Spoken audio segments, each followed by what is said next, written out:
Welcome to the Stewart Squared podcast. Last week we talked about world models and a whole bunch of other stuff. And this week we're going to talk about something else my dad is writing. So what is the thesis right now? Well, I'm trying to figure out how to articulate this. You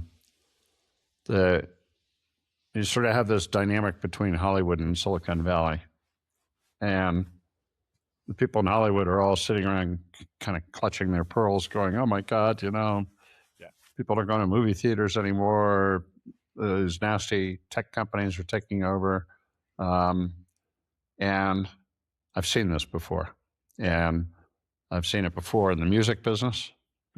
Precisely the same thing happened when Napster came out, and all the music labels are clutching their pearls but don't really understand what's going on. And there's this thing I want to try to articulate, that the only way to deal with tech is to get over it as fast as you can. And stop resisting it.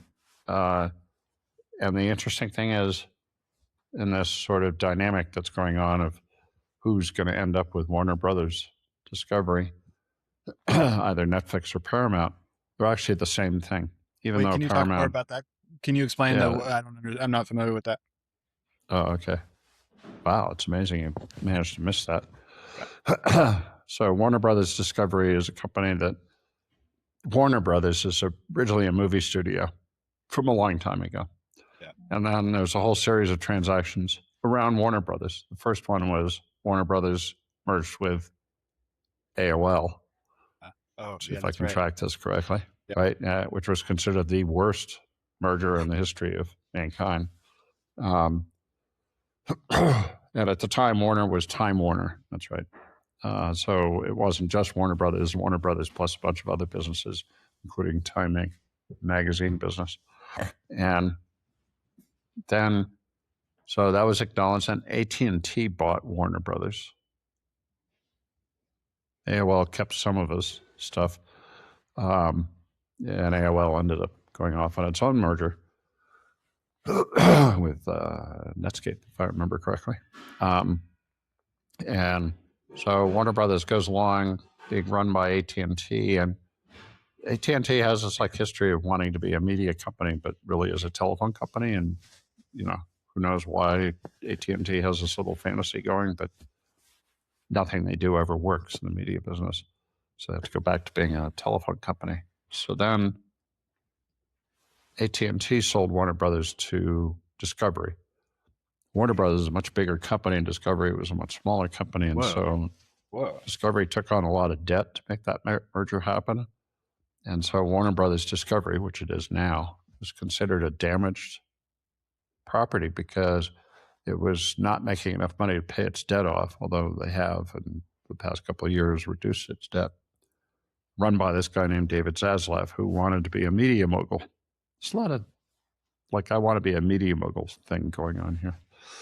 And so he's paid himself a lot of money, and ran around and hung out at big media events and was a mover and shaker, as much in his own mind as in anybody else's mind. But he's sort of at some level almost a laughingstock because he's got himself into a situation where it was really hard to dig it out. And that was 4 or 5 years ago. 21 and 22. Yeah, so approximately. And then, so the speculation has been, so what's David Zaslav going to do with his company, which is damaged and has too much debt? So then he announced last year he was going to split it into two. And this is a cool thing to do these days. You split a company into two, and you put the good stuff in one company and the bad stuff in another company. And Comcast has done that. And the bad stuff these days are cable channels, because these used to be cash flow king. You'd sign up a bunch of people for a cable bundle, and people would just keep subscribing to it, and there was just cash flow no matter how much you spent. But cable, everybody's turning their cable off now. It's too expensive and they don't want it. They can go through streaming or whatever. And so cable networks are considered a bad thing. They produce a lot of cash flow, but their revenue is declining. And the cool thing is the streaming in the studio and all that stuff. So he announced he was going to do this, and sort of all these chess pieces on the board. David Ellison buys Paramount with the help of his dad, Larry. And David decides he wants to own all of Warner Brothers, both the good and the bad. So he makes an offer to buy the whole company. Don't exactly know why, but Warner Brothers and basically David Zaslav, but the board says they don't want to sell the whole company. They want to sell it in pieces. So they get more value that way. I don't know. But then, surprise of surprise, like a month ago or 2 months ago, Netflix decides to buy just the good parts, not the bad parts. And Netflix itself is a very strong company. It has very, very little debt, has huge cash flow, is considered almost a monopolist in streaming because they've done such a good job. So then Hollywood's like sitting there going, David Ellison and Paramount, Netflix, oh my God. And they want David Ellison to be the winner because he owns a studio and seems to be more of a Hollywood guy. They don't want Netflix to buy the company because Netflix doesn't put movies into theaters. So this is kind of like class war going on. And the thing that I'm trying to articulate is that David Ellison is the son of Larry Ellison, and they are tech bros. Yeah. Maybe but they're Larry's good tech kind bros. Of old, but they know what they're doing, and Larry knows what he's doing. And David Ellison, as a child, was sitting at the knee of Larry Ellison and Steve Jobs, and because Steve and Larry were good buddies, and so David grew up with Steve in his orbit. And so what's the real difference between the two? It's just tech. And the whole history in media is that technology takes over. It took over in music. It took over in newspapers. It took over mostly in books. And, all of the different forms of media, technology has changed the business and turned it into something else. And people that are not used to that, don't know how to do tech, clutch their pearls. But there's nothing they could do. Well, because the only two options are different flavors of tech bros. Yeah, basically. In this case, it's a false choice between Paramount and Netflix, because Paramount is being run by a tech guy, and they're obviously going to, if he's good at what he does, he'll turn it into a tech company, not just a legacy studio. So there's this like dynamic, and this is the thing I'm trying to write about. It's like, just get over it, right? When are you going to stop trying to protect the old business? Like, there was this dream back when we were younger that you go to movie theaters all the time and you'd have this shared experience of watching a movie in a movie theater. Now they're all going like, well, that's going away. And you're going like, so what's the problem? This is what people want, right? Consumers don't want to go to a movie theater unless it's a special occasion. And so if I'm good at this, then I'll figure out how to say, well, the movie theater business has to change, right?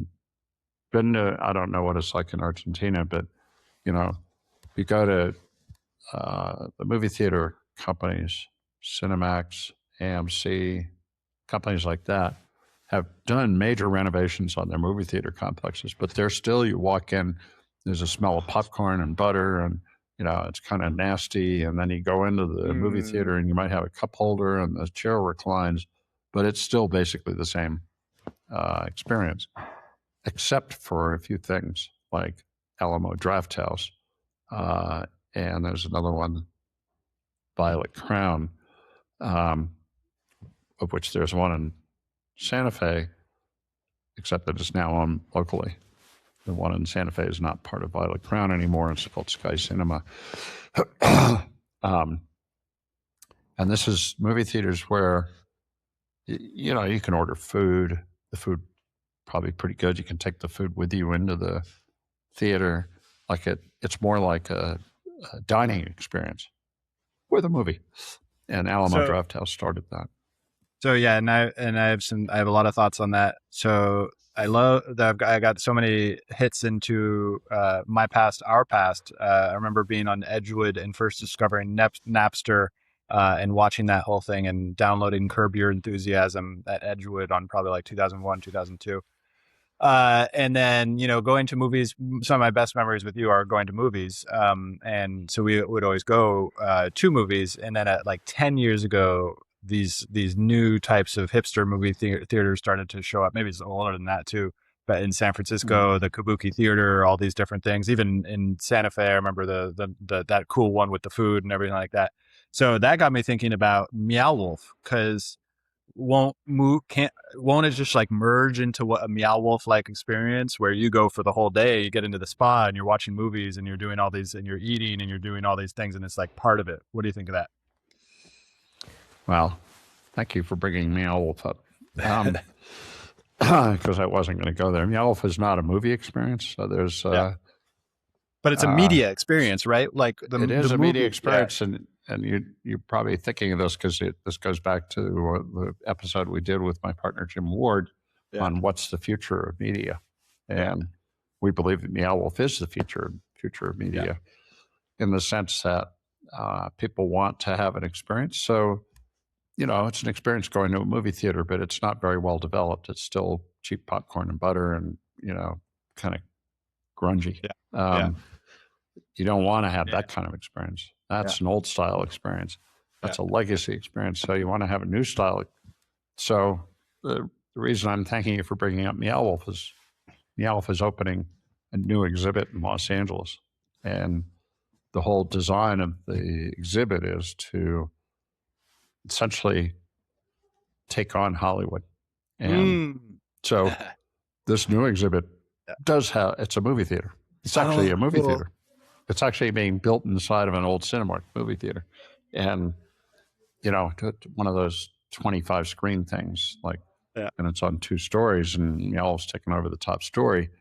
So they ripped the movie theaters out, and they're building a kind of movie theater based experience. So you walk into a lobby, they're going to have their weird buttered popcorn and other stuff, but then you walk in and you start watching a movie. That's the first experience before you're released into the rest of the exhibit. Wait, but are you sitting?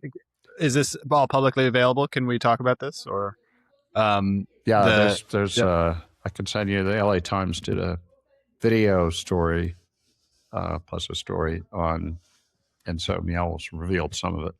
So is it going to be like you see you're sitting? Because the main issue, it's so funny, like the distraction that's so embedded in our whole lives right now with the phone and watching TV, just streaming, is that you get distracted, right? And so I don't watch full movies anymore. I get an idea. I go to check, I was just watching a Napoleon miniseries from 2001. And I have questions about Napoleon, and I want to go research. I want to see whether the movie is actually related to what really happened historically. So I go watch for like 15 minutes at a time before I get a thing, and then I get distracted and I start vibe coding, and it's like I enjoy this. I've as you said, I'm like, this is just the future. This is where we're headed. Like, what about our previous reality meant that we were stuck inside this thing of like, you go to a movie for 2 hours.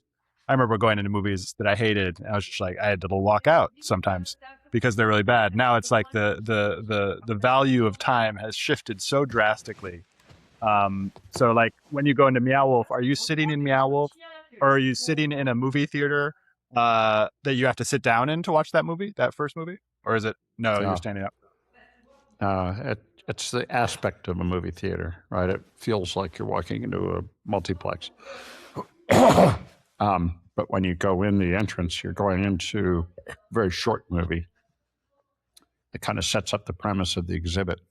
And then when you're in the exhibit, you have movie moments. And cool. Okay. Great. Right. So there's film throughout the exhibit, but it's all woven into a story, and which is what Meow Wolf does. Is it creates a story and then builds this interactive, immersive experience around it. So I don't actually know the details, so I can't reveal anything. I'll have to be careful here because I actually don't know how it's been deployed. although I've gotten a few previews. But so the idea is to create a movie-like experience that is a story that is immersive and characteristic of the other Meow Wolf exhibits.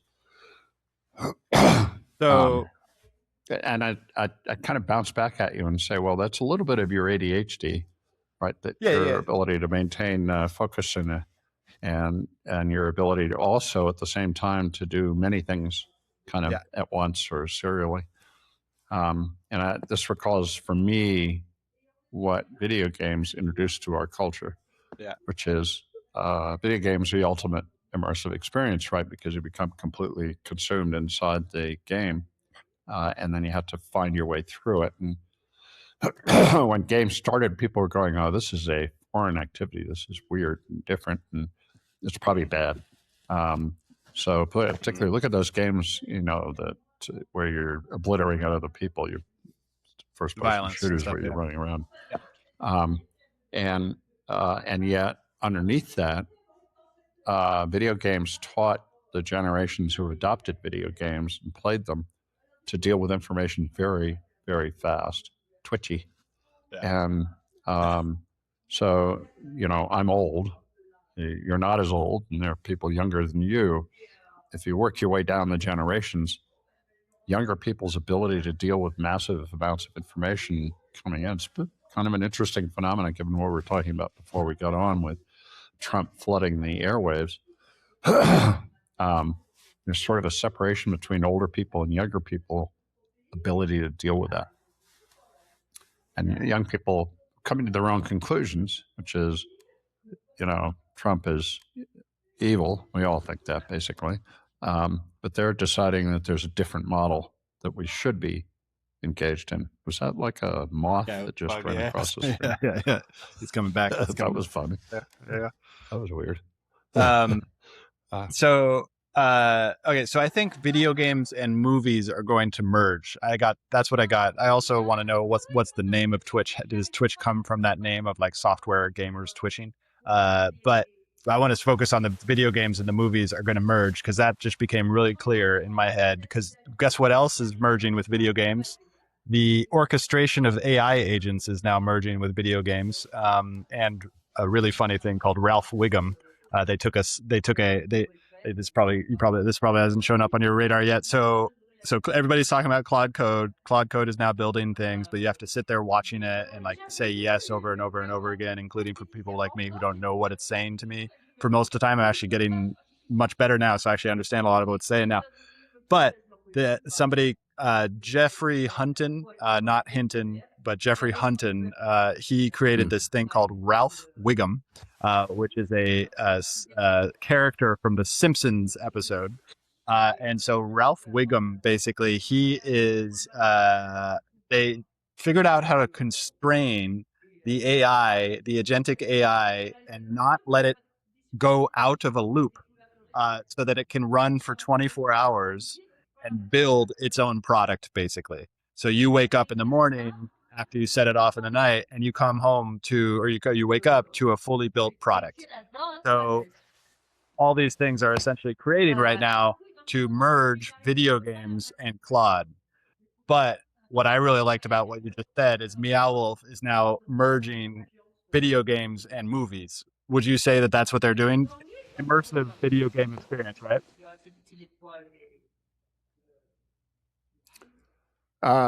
So this is the false parallel. In the tech business or in the venture capital business, they go, well, I've started a company and this is like, the Airbnb of Y. Or this is the Dropbox of, so they'll go like, I've started a company and it's like that. Which is the only way to compare what you don't know with what you do know. And so when you're talking about merging movies and exhibits or merging Claude Code with video games where, inevitably the clash of these different sort of media types, if you will, or activities produces something new. And it's not the thing of that, right? It's a new thing. And So a movie is a movie is a movie. A video game is a video game is a video. There's a lot of different kinds, but what Cloud Code's doing is very much like what video games did. Back in the beginning of the video games, it's teaching a whole generation of people how to think, maybe in an agentic way.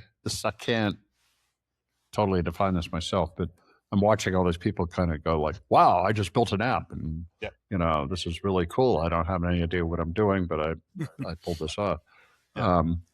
So it's actually broadening and infusing the culture with programming skill. Because even if you don't know how to write a program, you can write the command line and write line after line of code. It's still teaching you that there has to be a logic to a program and not a beginning and an end, but a container that contains the logic of a program. And, you're learning the stuff that you need to know to understand what applications are and how programming works. In the same way that video games taught people how to process information very quickly. So the net result of all that is something different, which maybe this is what I'm trying to do in my article here is like, that's the old stuff. Movies, going to a movie theater and that experience, there'll be a new experience, and it'll be more like Meow Wolf in the sense that if you go to the movie theater, and there are movie theater people trying to do this, but it's an experience. And we all acknowledge that the younger generations pay for experiences and don't want to own stuff. That's kind of a meme that's out there. And so the ability to program, to operate in the world of AI and be self-sufficient and productive, it's all part of that. I'm kind of thinking to myself, I don't think I'm far enough along to actually write this newsletter yet. Well, no, I there's a bunch of follow-up questions that I think will help to define it. So a movie as an experience, there's a few things. There's a movie as an experience, how you can change that movie as an experience, because the movie as an experience for, since the 1920s, probably not the 1920s, but that since that time period. The silent movie started in the 20s. Yeah, but since the 1950s, let's say, and the rise, the New World Order from the United States, establishing the movie theater as the sort of temple of the American population, and so you all go there. We all go there for an hour and a half. A movie is 90 minutes. It's not 3 hours unless it's a special Braveheart or something like that. It's 90 minutes, and you go there and you sit down for 90 minutes. You don't do anything else besides you watch that movie. How that experience seems really hard to combine with other experiences, like food. Yeah, that makes sense. They bring food, but then you got the waiters coming into the movie theater.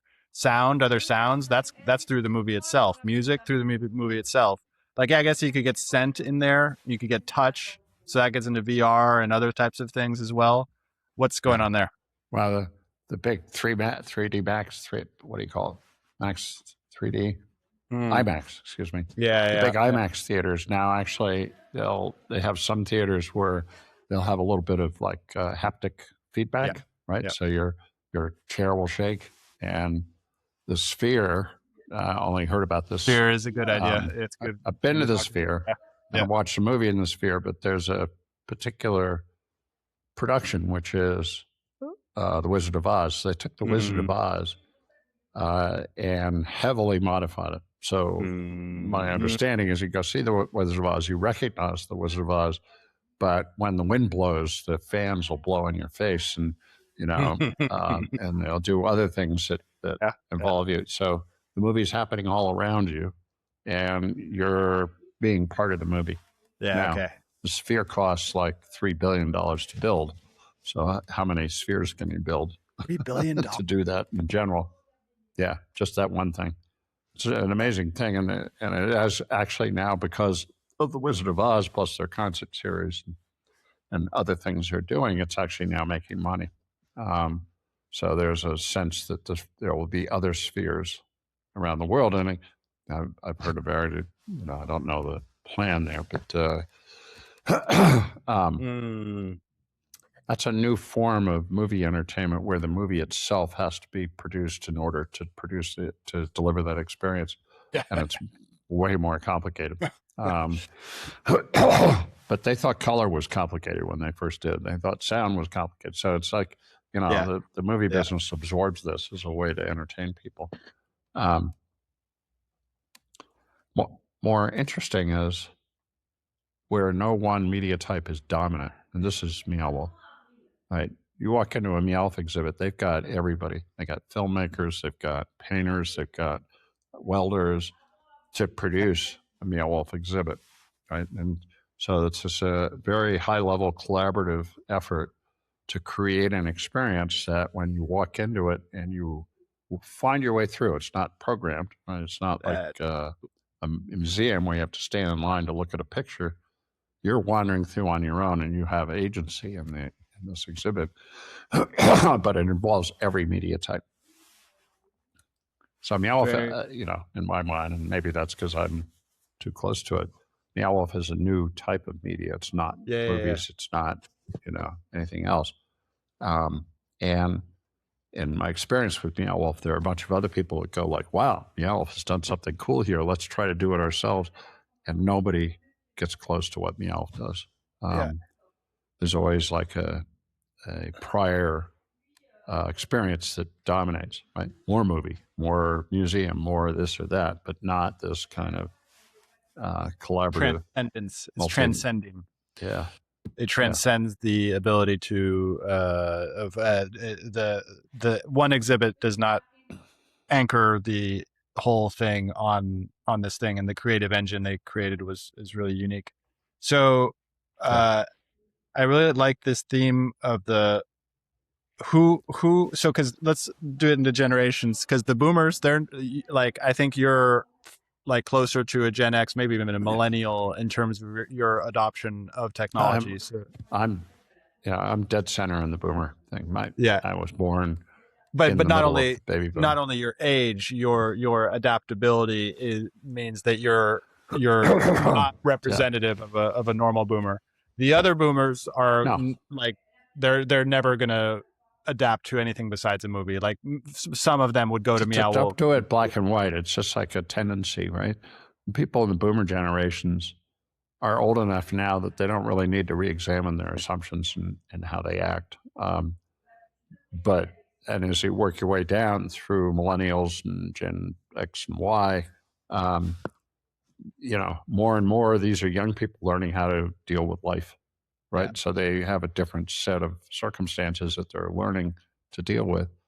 So it's not necessarily an issue of mental flexibility or, it's more a matter of like during your lifespan, whatever that might be, you learn to deal with the world in a certain way.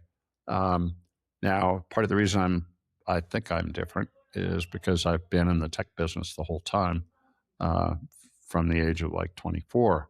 So, I've spent 50 years in the technology business, and I've learned how that works. So I can sit here and this is why I'm trying to articulate this thesis that, tech always wins. Don't resist it, because it always wins. The only way you can deal with it is to imagine how it can win and be part of that. Even there's even like at some level you can say that the people that did LLMs are now a legacy in the tech business. Right? This is what Jan LeCun is saying, and why I agree with him. It's like he's basically saying that was yesterday's battle. Now, how do you represent the whole world, not just a text-based natural language interpretation or whatever you call it? But if you're in the tech business, you have to adopt and assimilate world models. Now, that's the basis of competition going forward. So Mark Zuckerberg's still stuck in the LLM world and doesn't seem to be able to reconceptualize it in the same way that he kind of banged on VR for 10 years and spent a lot of money. So, so who in the world? Well, right now you have Jan LeCun, Fifi Lee, John Hankey. I know there's others who are saying LLMs, they're done. We figured that out. What's the next thing we have to do? And if we're progressing closer and closer to true artificial general intelligence, then you can't be stuck in the past. You have to be trying to get to the future. So No, I So understand a even lot in of. the tech business, there's a legacy. Yeah. Yeah. Well, and so it's come up in the AI Whisperers group a lot this week. I had one friend post on Facebook about how all the jobs are going away, and they're going away this year. And it's because LLMs are like, because there's private companies out there who essentially have things that will automate all labor this year. And I push back on him skeptical. He's like, "Oh, I signed NDAs. I can't tell you, but believe me, you're wrong." And so I took that into the AI Whisperers group and I asked them what they thought. Uh, I'm skeptical of that. I am not skeptical that 2026 we will get to AGI within the coding realm.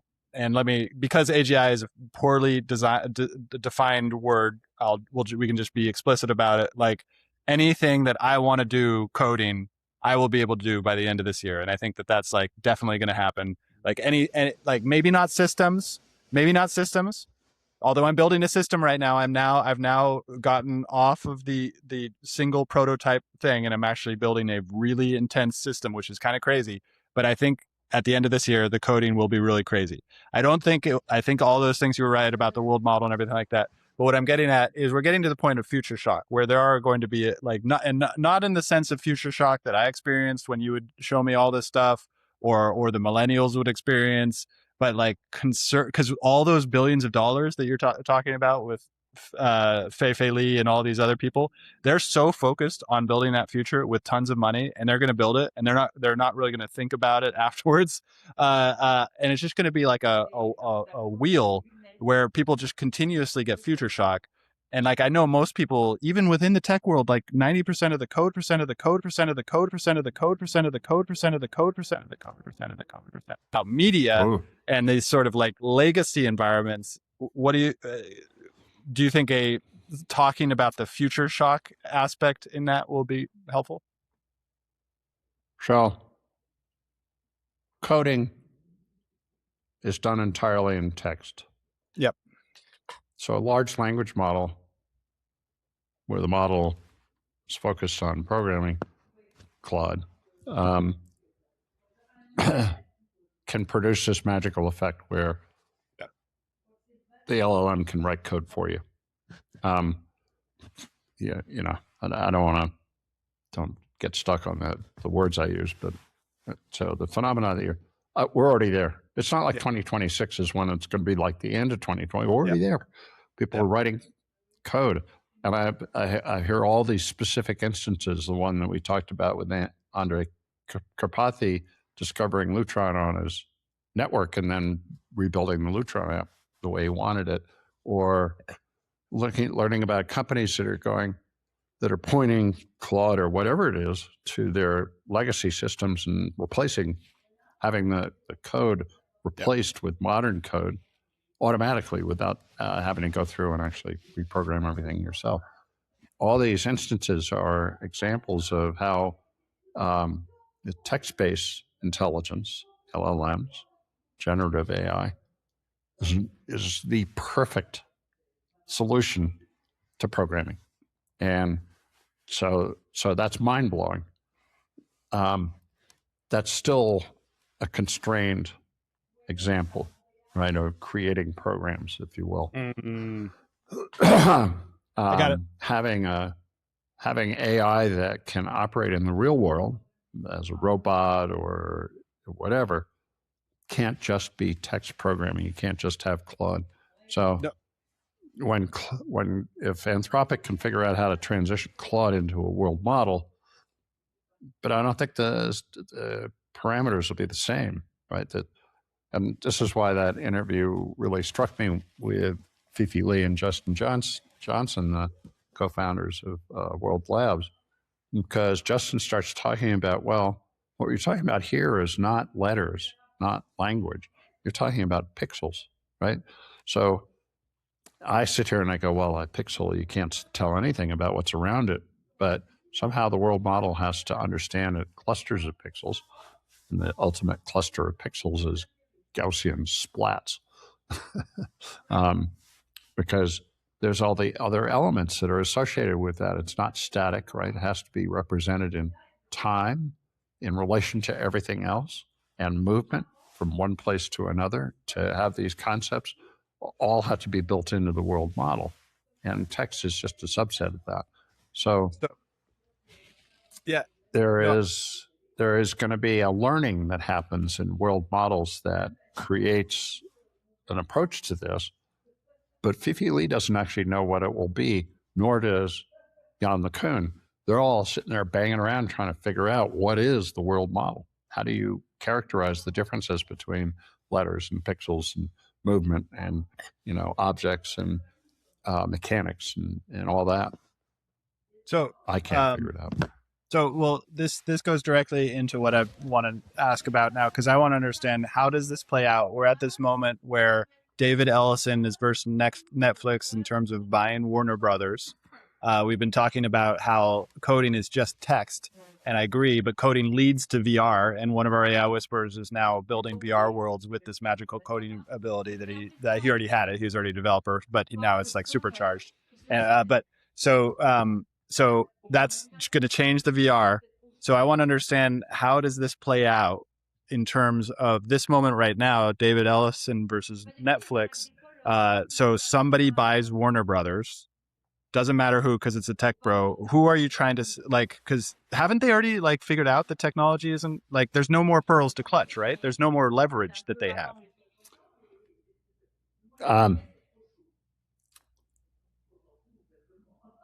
So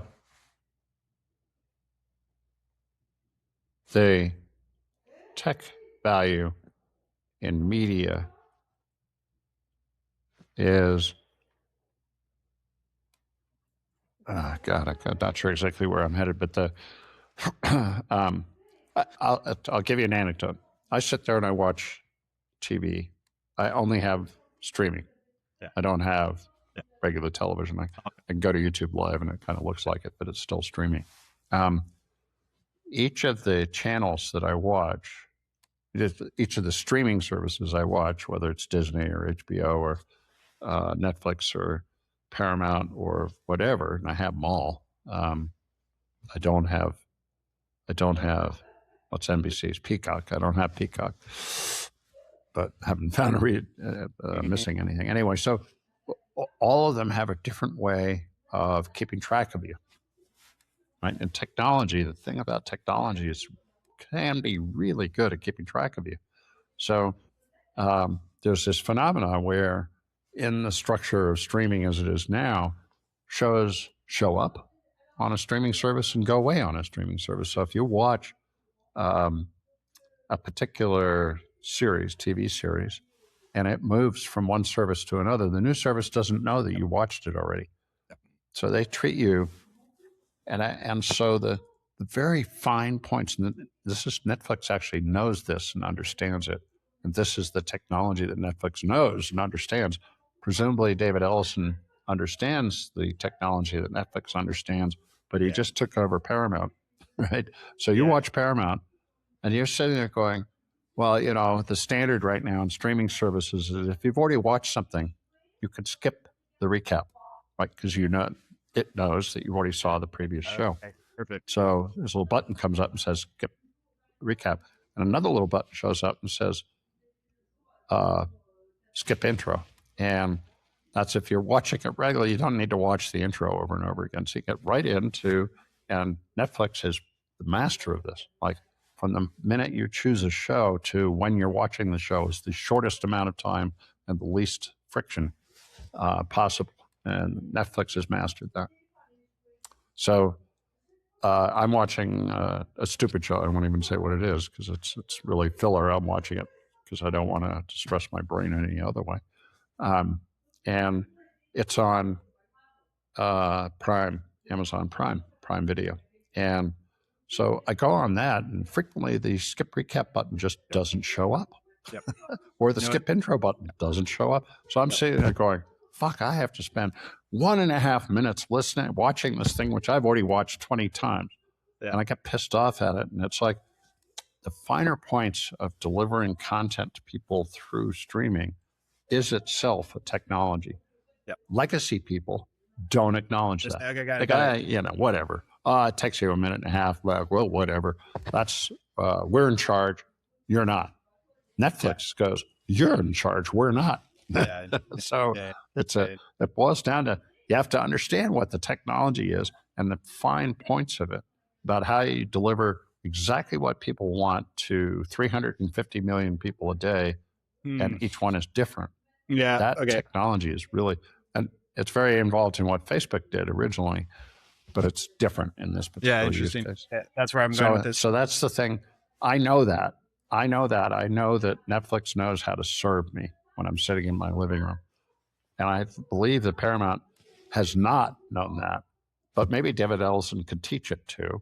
It could be really interesting to try to change the culture of an existing legacy studio. But so I would like to go back to the sentence because it sounded really interesting. The tech value in media is the ability to create a comprehensive user profile and tailor to the user rather than treat them as cattle inside of your factory farm.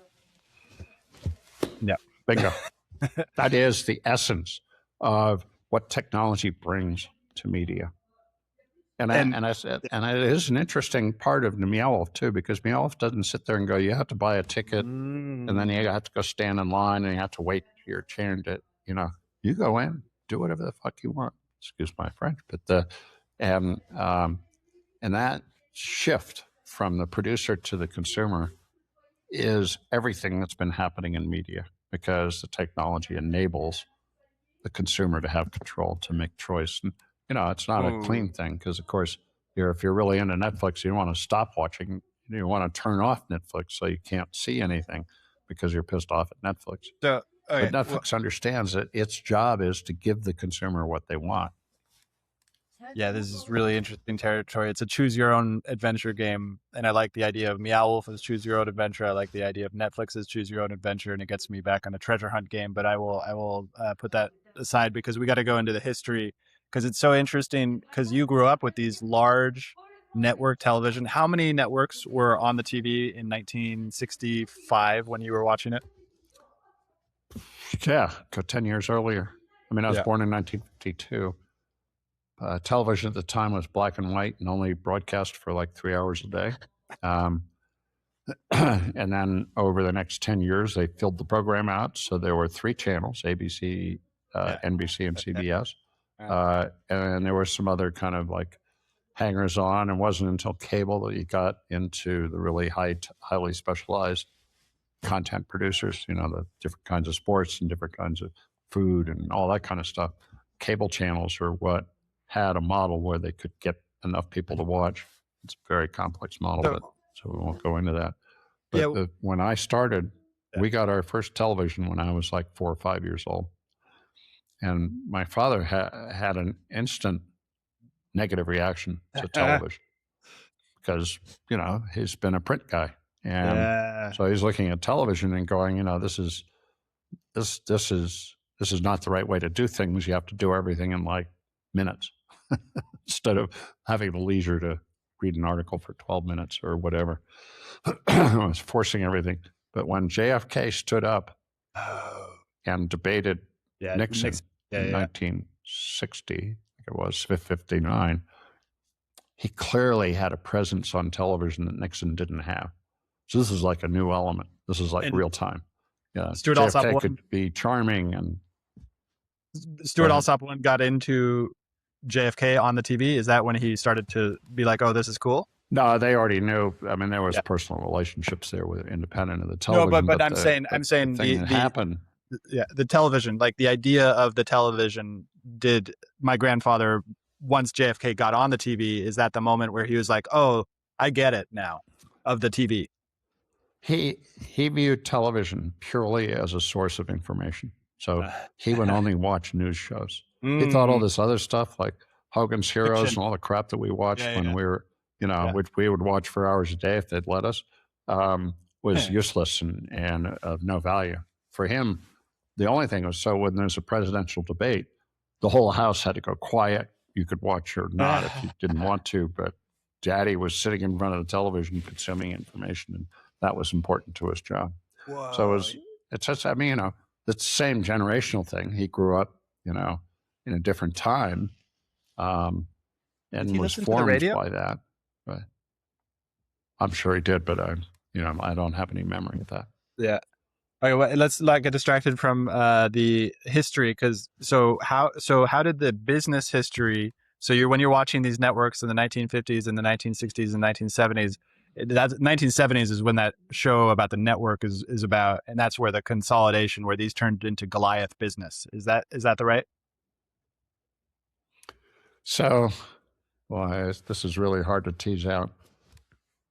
So CBS, ABC, and NBC were considered brands. You would be more loyal to CBS than you would be to NBC, or vice versa, and they all had their own audiences, and yet the distinction between the three of them was tiny because they all had huge amounts of programming. They had to fill up 24 hours a day, and the model allowed them to produce shows. This was all evolved from the 50s into the 60s and 70s.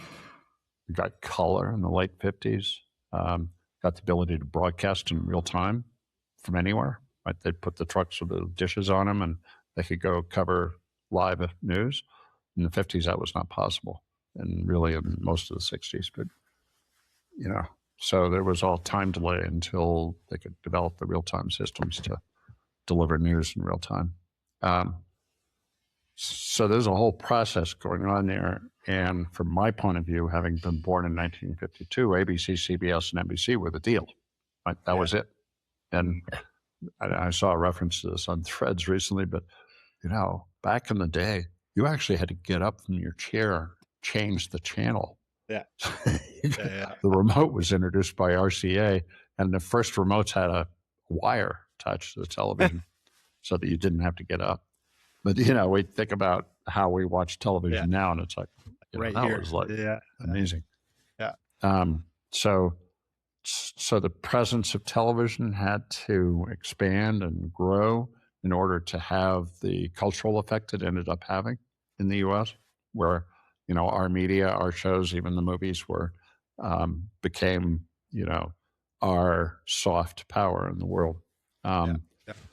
Because the television systems in the other countries didn't develop the way that it did here in the U.S. And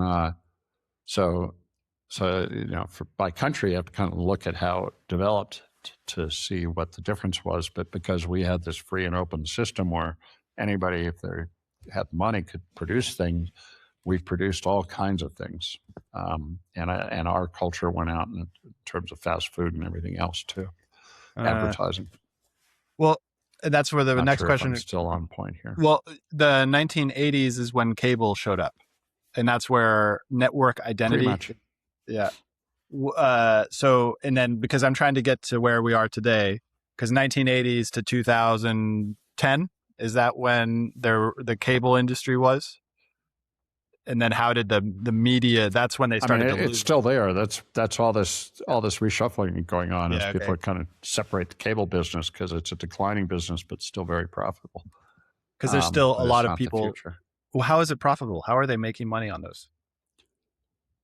Well, you get into the structure of the cable industry, which is going away, so I'm less interested. But interesting. Because you have to remember, cable required a physical connection. Yeah. Right? Broadcast did not. Yeah.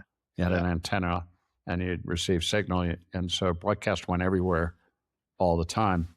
Cable only happened in the local area where the cables had been put into the street and hooked up to the houses. So, because of that physical connection, once cable became something people wanted to have, it expanded very rapidly. And there was a lot of digging in the streets to do that, right? Yeah. They actually had to lay the first copper and then fiber in order to hook up the homes. And so there's a period of time where there was kind of cable penetration was the kind of key dynamic in the cable business in any particular city, because it only started with a few percentage points, but then over a period of time got to the point where an entire city was wired up. But the ownership of those wires was bifurcated by company, right? So TCI, which is the original cable operator, John Malone, assembled a big cable operator, but by buying a lot of local ones. And then Comcast, and there were probably a dozen major cable systems, but they're all local, right? And they were regulated by local governments, different in each case, but depending on how the rules did. So these cable systems were amassed in this incredibly fragmented business. And ultimately what happened is that TCI and Comcast and Charter and the others accumulated enough systems that they had enough customers that they could do what was called the cable bundle, right? Then you would subscribe to the cable service and you'd get a certain minimum amount, mainly local stations, plus some other stuff that you'd throw in. And the beauty of HBO was they figured out how to become the next thing on top of the bundle. So you had to buy HBO separately through your cable system, and HBO would earn X percent of the amount that you paid. So HBO became the first kind of distinct network on top of the basic cable bundle. So now I understand the history, and apparently like cable networks like CNN, MTV, and ESPN, they started to erode the big three's dominance. CNN was not a cable. They were not. They ended up being part of the bundle with cable, but CNN, that depends on how they got there. Right? Some of them, CNN actually started through broadcast. Interesting. But then ended up being a core component of cable. Okay. So, but the big three, their dominance went from 90% in 1980 to 60% in 1990. Don't fact check me, anyone, or please fact check me, anyone, if you, because I'm not sure if that's accurate. But then HBO so basically it was fragmentation, and then Napster comes in and fragments it even more because of the dark fiber that we've talked about. And there's a question about the dark fiber and how that relates to the cable that you were just talking about. But it fragments it even more. And now, like, what are they actually? So, what can the people who are clutching the pearls actually get out of this? Like, there's nothing to. If they accept reality, they're not going to get anything. Accepting reality would mean losing. Yeah. You have to accept defeat and move on. Yeah. Right, because the tech business eats itself. Right, so you go through generations of technology. This is part of the experience in the tech business. Like if you lost the war, like right now, I would maintain that Meta lost the AI war and still doesn't know it, because they're out there spending megabucks, which they're earning on social media, buying all these people to come in and do this thing, and they're still trying to do it with an LLM. By the time Zuckerberg kind of figures out that he did the wrong bet, the world models will take over. I don't know if world models take over from LLMs, but LLMs become a component rather than the whole thing. Yeah. Oh, so the tech business, that's the deal. Yeah, you have to accept defeat as fast as possible so you can move on and figure out what the next thing is. And so I have this Uber. I'll give you my what I think of as my smartest thing ever, which is when Napster happened. It started in the music business because the item of consumption is a song. Right? A song is not. It's what maybe with full resolution music, it's maybe a couple of megabytes, whatever. It's a very small unit compared to a movie, which is like 10 gigabytes. So the pipe depends on how big your pipe is. So when Napster happened, it happened because the networks had gotten good enough that you could distribute music, and they did, independent of the copyright. When that happened, I started sitting there going like, so what could you rely on? If you accept defeat, then what do you rely on? Yeah. Well, what has music represented through the entire history of mankind? Right? You go all the way back, and music was a community thing. People would sing songs and dance, and then there would be minstrels who would go around and perform music, and they'd be paid pennies. And so music's been around. There was always a business model with music. It was a temporary phenomena where recorded music became the business model. You record it and distribute it, right? You put it on an LP and you'd sell it, right? And you'd have stores and the whole infrastructure built up around that, as well as all the copyright and legal mechanisms. And the people that grew up in that, it lasted long enough that they started in that business and ended in that business. They were born and died in that business. So when it began to fall apart, all the people in the music business were sitting here going, well, holy fuck, what? I don't know. I'm going to lose my job, which I did anyway, so you have to accept it. And that happened with not only music. So I said to myself, I said to myself, recorded music's going away. I just said that to myself. I said, so what would happen if recorded music goes away? What do you end up with? It's actually an accurate prediction of what happened, because from a musician's point of view, it's the ownership of their library that has value. That's an asset, not necessarily an income. And then you have merch and touring. And this is the music business right now. And Taylor Swift is the penultimate musician business person, right? She bought back her library. She paid a lot of money to get her library back. She owns her library. She runs these massive tours. She is an amazing singer and musician, but she's also an amazing business person. And so the whole business shifted, right? And so, music's still recorded and distributed, but there's very little value in the distribution of music. There's a lot of value in the touring and the live performance. Yes, and the merch and other stuff. And that didn't happen to just music. It also happened to print media, which you were involved in. It also happened to movies, and every media form. And this gets into, I think, your specialty. It's still happening to movies.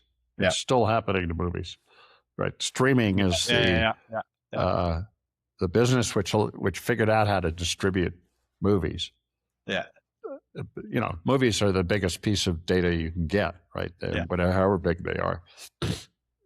Different resolutions and playback speeds. But so it's still happening in movies, and that's why this thing is going on around Paramount and Warner Brothers and Netflix, because there is clearly a shift that's been happening. Netflix figured out how to do streaming first, made it a business. Eventually it became the whole business, and they figured out how to make their own content. And so they are considered a monopoly right now for most people, because they are so dominant in streaming. But streaming is the way that movies are now distributed, not the old way, which was to be put on it was a set of film that reproduced the film and distributed it to movie theaters. Physical. I mean, FedEx was the big distributor. Assume the people that you're talking to, if they even are the music people or the movie people, if they accept defeat, what do they have to rely on? Like, what can they do? Like, what happens to capital? What happens to a business and its capital when they accept defeat? Yeah. Then capital seeks the profitable model. So, I mean, I'm on both sides of the newsletter or print media, periodical media. I used to work in the magazine business, and I made my own newsletter. I used to, and when my very first issue was typed on an IBM Selectric and then pasted up and taken to the printer. Then the Mac showed up. It had already showed up, but Mac with PageMaker showed up with a laser writer. I could print it out instead of typing it.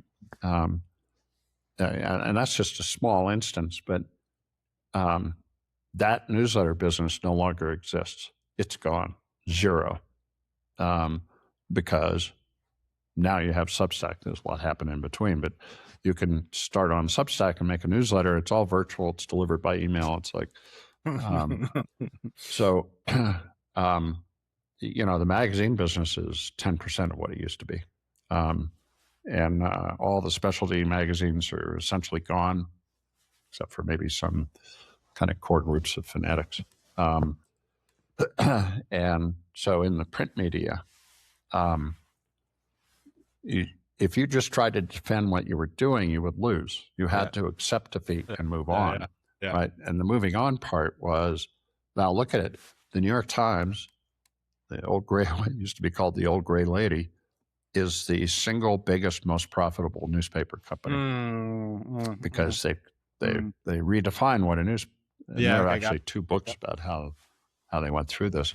The But there are small regional newspapers too. I mean, the Santa Fe New Mexican is, I don't know how viable it is, but it is a profitable newspaper operation published in the capital of New Mexico, so it's a required reading.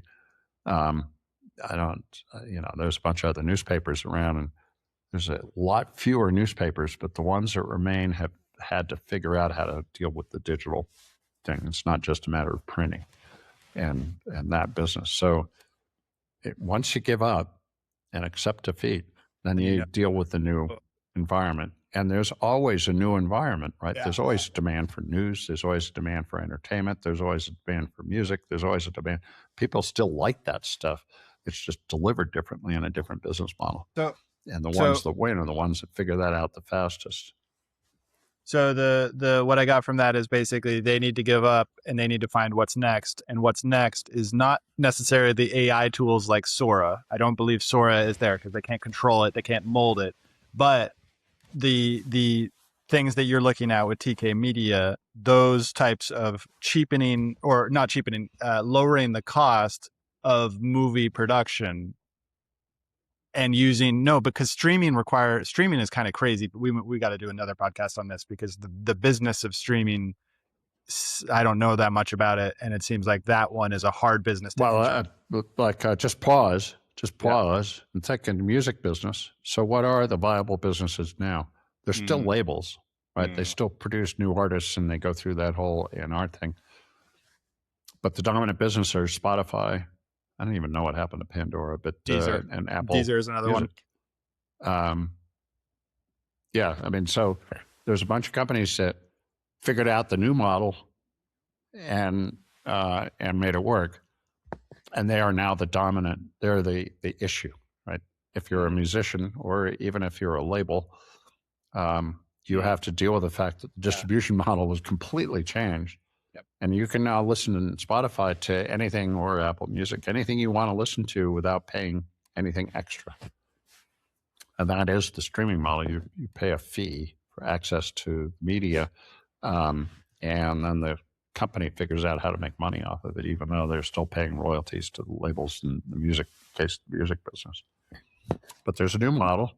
It's a big model. So one of the anecdotes I say is there used to be 5 labels when I started investing in companies, and I had 2 companies that were in the music business. And I remember going to a meeting where there was like 3 of the CEOs of the music people. It was like a dinner type thing. And the guy sitting next to me, who I think ran Sony at the time, but it might have Sony Music, but it might have been a different company, said, well, we're like a $9 billion business right now, and I don't want to be a $1 billion business. That happened. He couldn't stop it. He didn't want it. But he couldn't stop it, right? That business became a $1 billion business, but then this whole streaming thing showed up, and it's now like a $7 or $8 billion business. I don't know. You'd have to kind of compare the music pre-internet and post-internet and see if it's actually a bigger business now. It might be. That's so good. I like that. The like just an existential understanding of just like it's going to happen anyway. There are certain things that are going to happen, and the delusion that makes us think that it can't happen. Don't fight tech. Yeah. Or don't fight Hollywood reality. right now wants to fight tech. Yeah. They struck, the Actors Guild struck because they didn't want they wanted to defend themselves against AI, but they don't even know what AI is. You just can't fight it. I think that's it. Yeah. Maybe the title of my newsletter is Dear Hollywood, Give Up. I love it. Yes, that's it. Okay, that sounds like a good spot to stop.